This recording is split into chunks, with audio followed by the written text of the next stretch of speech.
Fala, Trex, tudo bem? Hoje vamos ver tudo sobre a Guerra Civil Klingon. Então, sem mais enrolação, bora lá!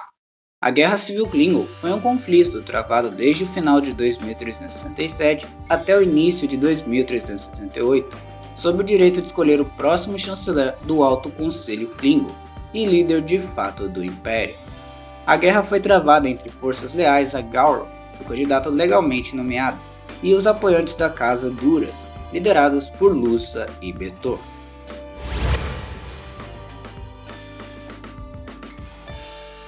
O conflito teve suas raízes no reinado de Kempek, o chanceler mais longevo do Império. Embora Kempek governasse com mão de ferro e conseguisse manter a paz dentro do Império, sua influência começou a diminuir à medida que envelhecia, e as duas facções opostas começaram a se desenvolver. A primeira facção, liderada por Gowron, favoreceu a continuação da aliança com a Federação, enquanto a segunda facção, liderada por Duras, procurou estabelecer uma política mais independente e agressiva para o Império Klingon. Duras teve o apoio da maioria do Conselho, enquanto o apoio de Gowron veio em grande parte de forasteiros, políticos e militares. Quando surgiram evidências que Jarod havia traído Kitomer para os Romulanos, Kempek conspirou com Duras para transferir a culpa para Mog, em uma tentativa de evitar uma guerra civil, levando à desonra de Worf. Essa ação, no entanto, apenas adiou o conflito. As tensões chegaram ao auge no início de 2367, com a revelação repentina de que Kempek estava morrendo. Ele foi lentamente envenenado por um veneno chamado Variant of Six, que foi introduzido em seu vinho de sangue. Como o assassino não mostrou o rosto à vítima, a tradição Klingon considerou o ato sem honra, reconhecendo a corrupção que se instalou no Império. Kempek decidiu que não poderia confiar a nenhum Klingon a tarefa de escolher o próximo líder do Império. Portanto, ele tomou a ação inédita de selecionar Jean-Luc Picard, um oficial da Frota Estelar humano, como árbitro da sucessão. Picard inicialmente recusou o pedido de Kempek, afirmando que o oficial da Frota Estelar não deveria escolher o próximo líder do Império Klingon. Kempek respondeu dizendo que tudo o que ele estava fazendo era pedir a Picard para determinar qual dos dois desafiantes o matou, o que ele eliminaria essa pessoa da disputa pela liderança do Conselho. Kempek argumentou ainda que uma guerra civil Klingon envolveria inevitavelmente potências vizinhas, como a Assembleia Romulana, a Aliança Ferengi e, em uma última análise, o Império Romulano, e também, é claro, a própria Federação.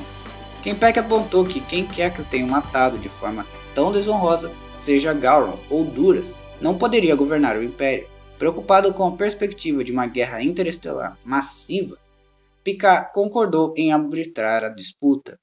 O processo de seleção de um novo líder para o Império foi quase imediatamente interrompido quando uma bomba explodiu no meio da cerimônia de Sontin, confirmando a morte de Kempek. Um redentor das delegações de Gowron e Duras também foi morto na explosão. Picard, desconfiado das advertências de Kempek sobre as ações desonrosas de Duras ou Gowron, optou por proceder com cuidado. Ele reviveu o antigo ritual do Jaco, no qual cada condutor terá que provar o seu valor para liderar o Conselho, o que atrasou a decisão final por tempo suficiente para permitir que a Enterprise investigasse o bombardeio. O que os oficiais da Enterprise descobriram foi perturbador. A bomba usava um detonador de decaimento molecular, um tipo de dispositivo usado apenas pelos Romulanos. Dada a história passada entre a Casa Duras e os Romulanos, Duras já havia estado envolvido no encobrimento da culpa de seu pai, Jarod, pelo massacre de Kitomer, cerca de 20 anos antes, que foi oficialmente atribuído ao pai de Worf, Mog, pela qual Worf escolheu aceitar a desonra para evitar que o Império se dividisse. Tendo a Casa Duras se tornado politicamente poderosa, havia agora evidências apontando para um dos desafiantes. O processo foi encerrado abruptamente por uma briga entre Duras e Worf. Duras matou Keller, a embaixadora da Federação no Império Klingon, por investigar o massacre de Kitomer e descobrir a cumplicidade do pai de Duras. Worf, como companheiro de Keller, reivindicou o direito de vingança contra Duras e o matou em um combate honroso. Embora Worf fosse oficialmente desonrado dentro do Império Klingon, o Conselho Superior considerou o assunto encerrado. Com Duras morto e sua facção desacreditada, o caminho foi aberto para Gowron assumir a liderança do Conselho. No entanto, embora Duras tenha morrido em desgraça, sua família não herdou de fato essa desgraça. A corrupção de Duras se espalhou por grande parte do restante do conselho, que estava pronto para apoiar a Casa Duras, apesar da desonra tradicional de seu líder agora falecido. Lúcia e Betor, as irmãs de Duras, assumiram a liderança da Câmara e começaram a reunir apoio para dominar Gauron. Elas também garantiram a lealdade de 3 comandantes de frota proeminentes, aumentando suas fileiras para uma possível guerra contra as forças de Gauron. Gauron solicitou que Picard, como árbitro da sucessão, garantisse sua instalação como chanceler.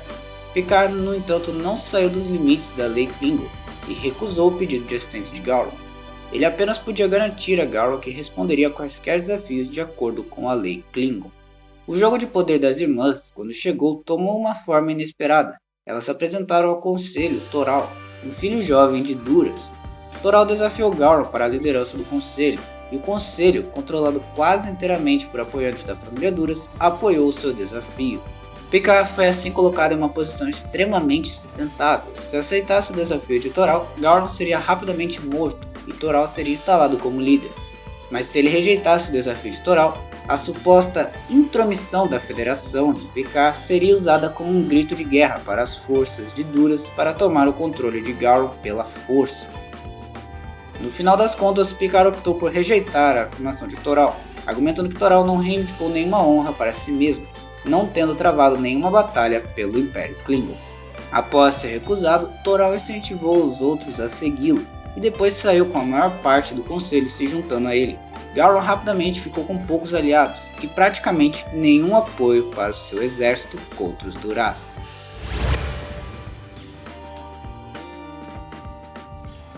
Logo depois, Worf encontrou novamente Gauron a bordo da Vortex, agora oferecendo o apoio de 3 esquadrões leais, graças ao seu irmão mais novo, Kurn, em troca da restauração da honra de sua família.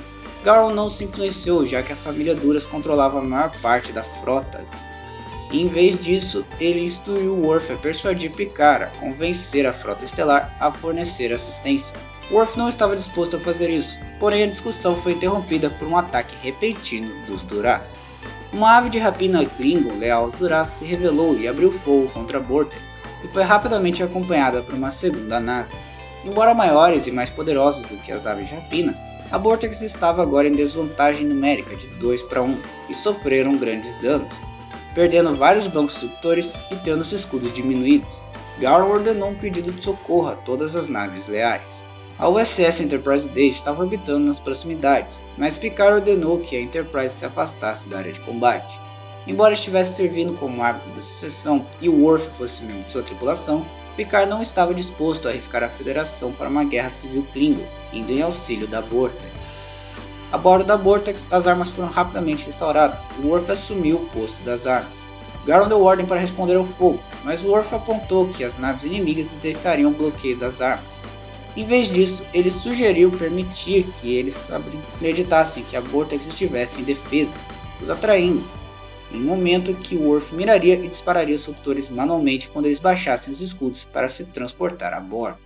As aves de rapina avançaram e, como Worf previu, baixaram os escudos. Worf disparou, destruindo com sucesso uma das naves, mas não conseguiu atirar no outro antes que ela levantasse os escudos. A ave de rapina voltou a atirar, desativando as armas e fazendo com que seus escudos falhassem. Justamente quando a Vortex parecia indefesa e prestes a ser destruída, uma terceira ave de rapina apareceu sob o comando de Kurn, jurando lealdade a Gauron. Kurn atirou na primeira ave de rapina, forçando ela a recuar. Impressionado com o serviço de Worf e Kurn durante a batalha, Gauron, após ser nomeado chanceler, finalmente concordou em restaurar a honra de sua família.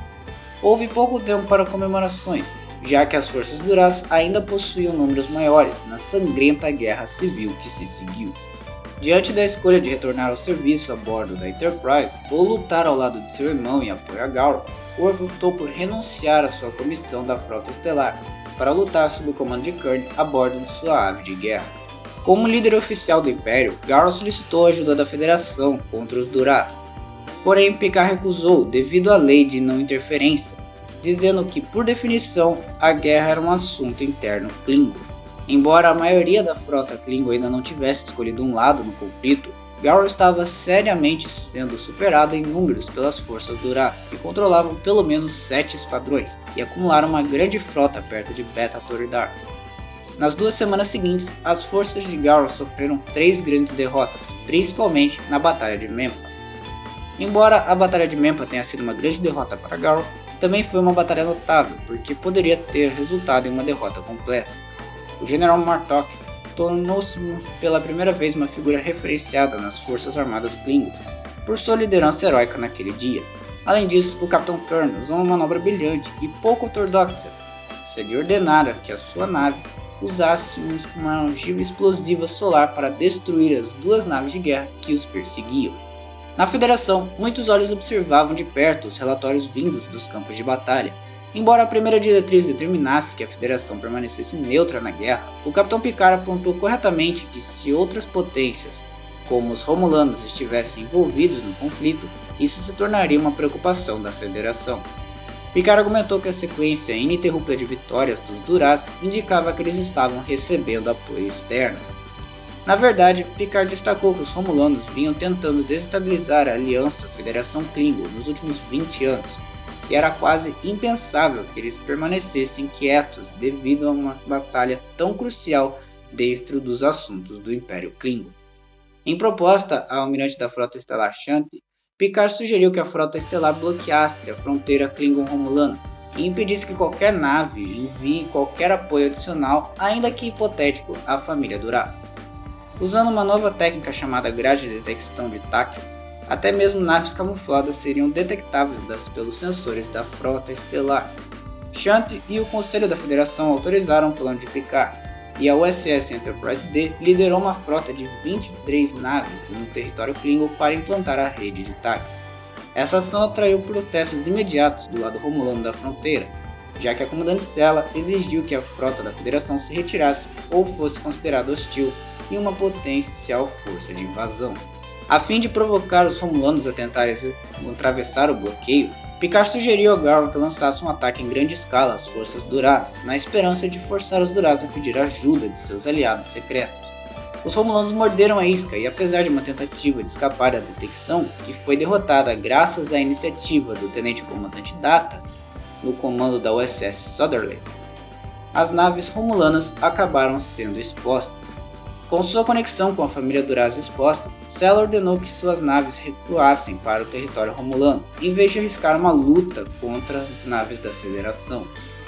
O apoio Klingon diminuiu na família Duras, à medida que o conhecimento de sua colaboração com os romulanos se espalhou, e a ofensiva de Garl levou à vitória completa.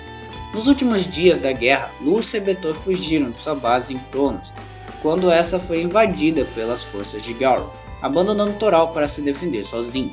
Ele acabou sendo condenado por traição pelo Conselho. Nos dias que se seguiram após a guerra, Garl entregou o destino de Toral ao Worf, e o Worf optou por poupar a vida de Toral, já que ele era pouco mais que um peão de suas tias, uma decisão da qual ele se arrependeria mais tarde. Então é isso, Treks. Espero que você tenha gostado, deixe seu like, se inscreva no canal para mais vídeos como esse e compartilhe o vídeo para seus amigos, fãs de Star Trek. Tem aqui o último vídeo que eu postei e a playlist dessa série das lores de Star Trek. Então clique qualquer um deles aí para você continuar assistindo. Valeu e vida longa e próspera!